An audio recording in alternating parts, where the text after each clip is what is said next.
Don't do it now. Chris Sims is already contemplating grabbing my leg and squeezing it as hard as he can. He's done it all the time. I've got scars there from it. I dare you to do it to Saquon Barkley. Well, I know Saquon. I can't. That thing is unreal. Just seeing it here. It's unreal. All right. I mean, I talk about legs a lot. It's important for good football players. And you're still like the king of the world as far as legs are concerned. Yeah, I think so, right? Yeah. I work hard. A lot of people love my legs. I get a lot of compliments on it. Yep. Especially more than once I got to NFL. I mean, I kind of have the same legs I had in college, but I guess when Odell called me Saquon, I went to another fell in love with it and went to a whole nother level. What kind of like? I mean, what kind of stuff we doing? Are you still doing like big weight? Will you like get underneath 450, 500 pounds and squat that way? That's what I'm gonna get back to this year. You are. I kind of got away from that last year. Right. But yeah, I'm gonna get back to that. That's kind of a thing I've been talking to with my strength coach at the Giants and my trainer with Ryan. Getting back to not crazy like how I was in college, right. but that's how I got to where I am. Yeah. That's who I am, and why I turn away from it. I turn away from it a little bit, but let's get back to it, and I want to try to improve it. And I believe what you do in the weight room, and especially what you do with your lower body in the position I play, translates right to the football field. Yeah. Saquon, how long does it take after the season ends for you to feel like you're back to normal, that you've recovered from what you've just gone through? For me, I got hurt. I got hurt early in the year, so I was struggling with recovery in the beginning, and I guess you could say in the middle of the season. But as the end of the year, my body started getting better and better. So, unfortunately, we weren't good enough to be a playoff contender. But if that was the case, I felt like I was trending upward with how my body felt, getting my speed back, getting my strength, my balance back. So right now I feel really good, and that's why last year I took a little break off. Obviously with there's a lot of traveling, and sometimes you do take a little vacation. I just came from a little vacation, but even on my vacation, making sure that I do something active and stay active, and still have that mindset of just continue to try to get better, even in the earliest stage of the offseason. How do you process in your mind as you're going through a season and you've got an injury that for most guys they would take some time off and get better before they come back? How do you get yourself, which you did, keep going through it, keep fighting, even though you're not at the level you want to be because that injury is keeping you from getting there? Yeah, for me it wasn't that I wasn't at the level I wanted to be. In my mind, I kept telling myself I was at the level that I wanted to be. I kept telling myself I wasn't hurt. I kept telling myself, don't worry about it.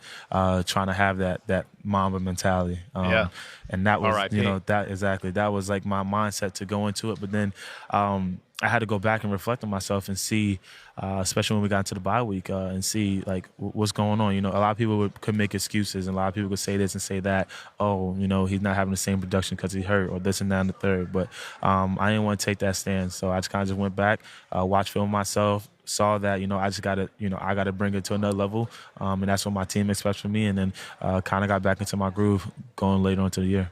Things seem like they're on the up and up altogether with the Giants. I mean, especially with you and Daniel Jones. I'm pumped. I'm a Giants fan. You know that, right? Exactly. I mean, tell me something about Daniel Jones we don't know. When was the moment you knew, like, okay, this guy's got something. He can be special. I think you go to practice and you see him in games, and he can make the throws, he can make the runs, he can do all that stuff. But it's kind of off the field for me, at least. Right. I remember he got banged up a little bit, and he's coming in at 5 o'clock in the morning because he don't want anyone to even know he's banged up. Yeah. He just have that mindset. He's one of the first ones in, one of the last people to leave. Obviously, he had a great mentor in front of with Eli Manning, but it's hard to find that at a young age. And I keep saying young age like I'm not. You're an old wise man. Right? Going to year 3 is crazy, but you see that in him, and that's the reason why I know that. And I don't think I know he's going to be one of the best quarterbacks in the league.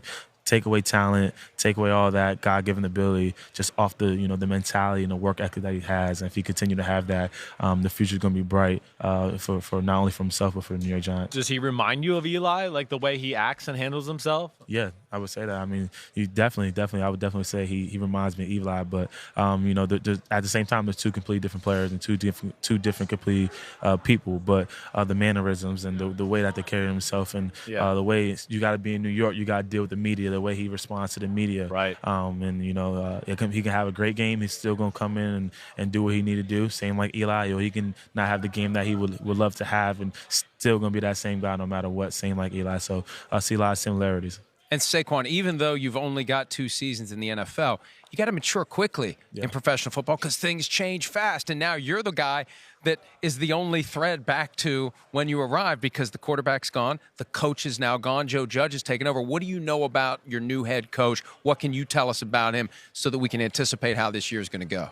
Yeah, I'm excited, very excited. Not just only with Coach Judge, but with all the hirings, with Coach Garrett, and from all the coordinators, and especially from me personally with our new running back coach. But I got to sit down with Coach Judge, and what you can expect is that I know he said it in the interview that we're going to be a team that we're not going to lose football games off of details or mistakes. We're going to make sure that we're focused. We're going to come in. We're going to harp on the little things, and he's going to set the mentality for the team and set the standard and the culture, and it starts up there with him, and then it goes down to me and to DJ and to all the other leaders, and then it's so on and trickles down. So we just all got to buy in and believe in, and I think that from what I've seen so far, and obviously we haven't been in OTAs or practicing or haven't even seen a playbook yet, but just having a conversation with him, and you could just see the way that he looks you in your eye when you're speaking to him, that he means that he's about business, and I love that, and I'm truly excited. Take yourself out of the equation. Who's the best running back in the NFL right now? Take myself out of the equation. I don't care about the year you had or not. I know you're one of the best. And, thank you. I appreciate that. We both would agree there, me and Mike. I mean, do you look at Derrick Henry? Derrick Henry finished the season off so strong that's kind of hard not to say him, but I'm gonna say Christian McCaffrey. Yeah, you like McCaffrey's game. I'm gonna say he's just all around. I trained with him. His work ethic is amazing. He's a freak. He can catch the ball. He can run the ball in between tackles.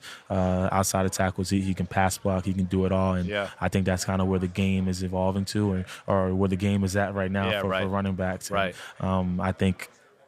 After the season he had this year, I would say Christian McCaffrey. But the way Derrick Henry finished the season off, he's definitely he's up there. He's up there for sure. Yeah. How much do you plan, Saquon, to talk to a guy like Ezekiel Elliott just to get more information about Jason Garrett and playing in his offense? Yeah, I'm definitely. I know Zeke pretty well. I'm definitely going to hit him up or get it. Probably down here in Miami, get a time to talk to him and chop it up. But I don't need to talk to Zeke to know how Coach Garrett likes to use a running back. So I've got to see for 2 years and got to play against Zeke for 2 years, obviously in college too, but in the NFL, and watched a lot of film on those guys because, obviously in the same division, we play a lot of teams. And, I love the way that they use not only just Zeke. Zeke had a great years there, Dak, Amari Cooper, all those slot wide receivers, the tight ends. Right. And, I think what we have, the the offense is really good, and I think what we have and the scheme and the talent that we have, sky's the limit. But obviously, you got to come back to, like I said, what Coach Judge is going to set the standard and come in and make sure we're focused and detail-oriented, and also got to find a way to stay healthy. Yeah. Tell us about Old Spice, man. What are you doing? Old Spice, yeah. Old Spice. I'm here with Old Spice with the Ultra Smooth new line. You guys know me. You're ultra smooth. Exactly, ultra smooth. I'm a low-key guy, and they got low-key scents.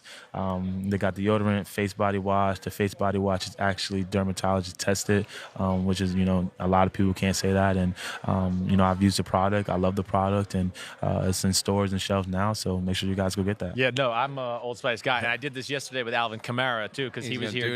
I am going to do it again. I'm going to open this up so I smell good. I'm going to dab it on because I feel like I'm getting a little sweaty under there, all right? So I'm doing that. Okay, you want some? No, I don't. It goes on the inside. I don't care. I don't know how many times I have to explain I it. was so confused for a second right there. I was like, what you think I was going to take my shirt off? I was like, how are we going to do this? But I tell you, it wasn't a fluke yesterday with Alvin Kamara. This is the new Old Spice look, the darker red. I like it. The shirt. Yeah. Even this looks a darker red. Exactly. It's an upgrade. I like Old it. Spice next level with Saquon Barkley. Well, I want to know. We got to get who he's going to pick in the Super Bowl too. Who you You're got? not off the hook. We want to pick. I want an MVP, Saquon. MVP too. Yeah. Dang. Okay. Yeah. That's something new. I haven't got that yet. Okay. The Chiefs are amazing. Patrick Mahomes is he's picking the Niners. Best, yes, arguably the best player in the NFL, him and Lamar Jackson, after the season. Right. But We're up against the break. Yeah, hurry up. Defense wins games. Defense wins championships. Yeah. You got to be able to run the ball. So I would say 49ers going to win it. MVP. Jimmy G, George Kittle. All right, Whoa, there we go. baby. Saquon Barkley, He's on thanks for it. some of your time. Good luck next year. Amen. We continue on TV right after this. Hi, I'm Mike Tirico, and thanks for watching. Make sure to hit subscribe for the latest news and highlights from NBC Sports.